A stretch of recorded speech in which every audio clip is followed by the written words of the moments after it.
Hi and welcome to the channel, it's CryptoAddicts here. Now this is a new video series I'm starting, This Week in Crypto, and the idea of it is just to basically round up the key events that happened in cryptocurrencies over the last week. So number one, we had Ripple exploding. Ripple overtook Ethereum to take number 2 in the overall coin market cap rankings. Now this is great. At the start of January 2017, Ripple was just 0.6 of a cent.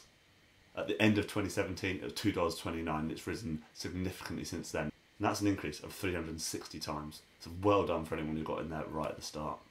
Now, there are a lot of announcements from Ripple with new partnerships with South Korean banks, as well as some speculation about it being listed on Coinbase. Now some of the South Korean exchanges are the ones that accounted for more than half of the overall traded volume.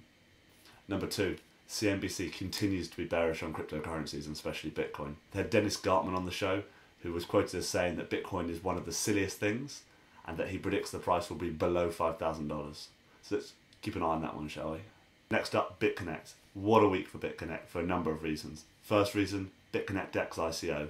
We don't know much about it, the webpage doesn't tell us much at all. We know that it's launching on January the 10th, and all this does is add more fuel to the fire of, is it a Ponzi scheme?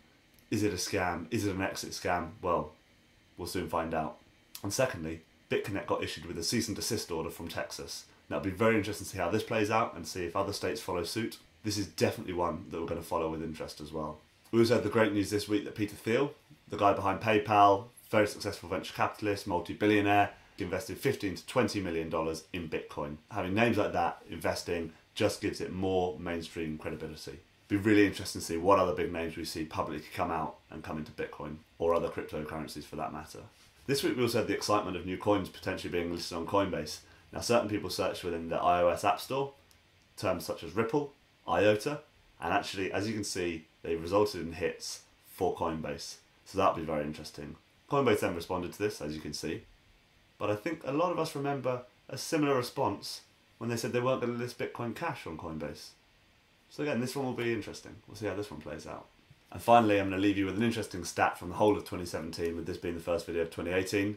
And that was last year, 2017, ICOs raised $4 billion worth of capital. Now if you compare that to IPOs, where they raised $188.8 billion, you realise that the ICO market is still tiny, but that represents massive growth from the figure we had from 2016. We saw just under $100 million worth of capital raised in ICOs in 2016, a 40 times growth that we saw from 16 to 17.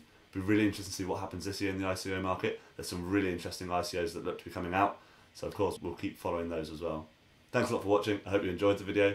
This is the first of a weekly series we're going to be doing, rounding up the main events in crypto of the week. So if you like it, hit subscribe, and I'll see you next time.